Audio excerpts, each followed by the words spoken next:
Genesis chapter 35. Jacob returns to Bethel. And God said to Jacob, Arise, go up to Bethel and dwell there, and make there an altar to God that appeared to you when you fled from the face of Esau your brother.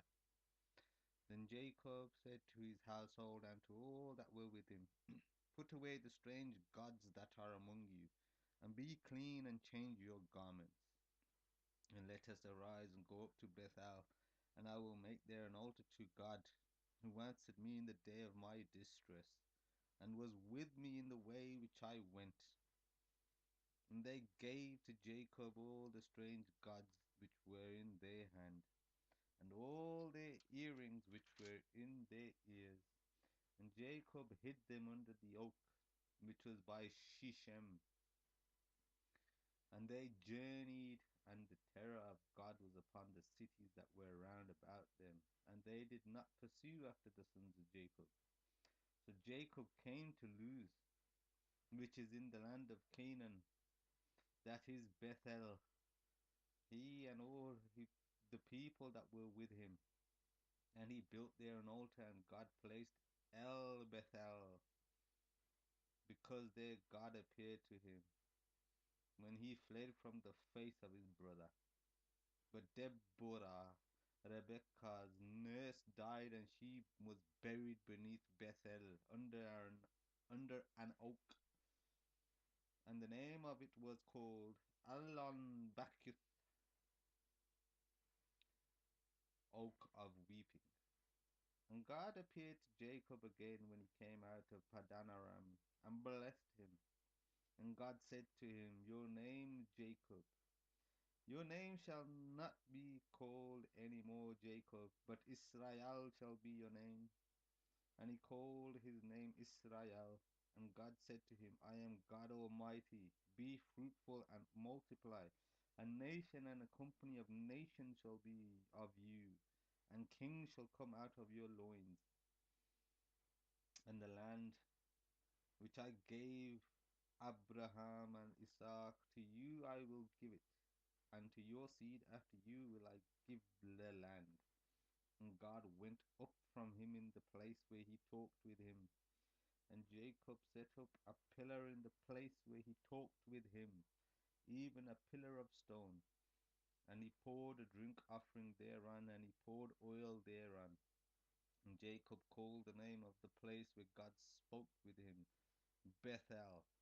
And they journeyed from Bethel, and there was but a little way to come to Ephrath. And Rachel travailed, and she had hard labor. And it came to pass when she was in hard labor, that the midwife said to her, Fear not, you shall have this son also. And it came to pass as her soul was in departing, for she died, that she called his name Benoni, but his father called him Benjamin. And Rachel died, and was buried in the way of Ephrath, which is Bethlehem. And Jacob set a pillar upon her grave, that is the pillar of Rachel's grave to this day. And Israel journeyed and spread his tent beyond the tower of Edar. And it came to pass, when Israel dwelt in the land, that Reuben went and lay with Bilhah his father's concubine. And Israel heard it. Now the sons of Jacob were 12. The sons of Leah, Reuben, Jacob's firstborn, and Simeon, and Levi, and Judah, and Issachar, and Zebulun. The sons of Rachel, Joseph, and Benjamin. And the sons of Bilhah, Rachel's handmaid, Dan and Naphtali. And the sons of Zilpah, Leah's handmaid, Gad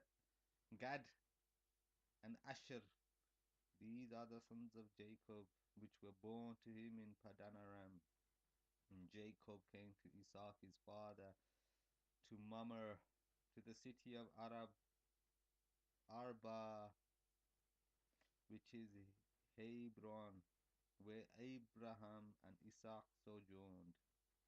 And the days of Isaac were 180 years. And Isaac gave up the ghost and died, and was gathered to his people, being old and full of days. And his sons Esau and Jacob buried him.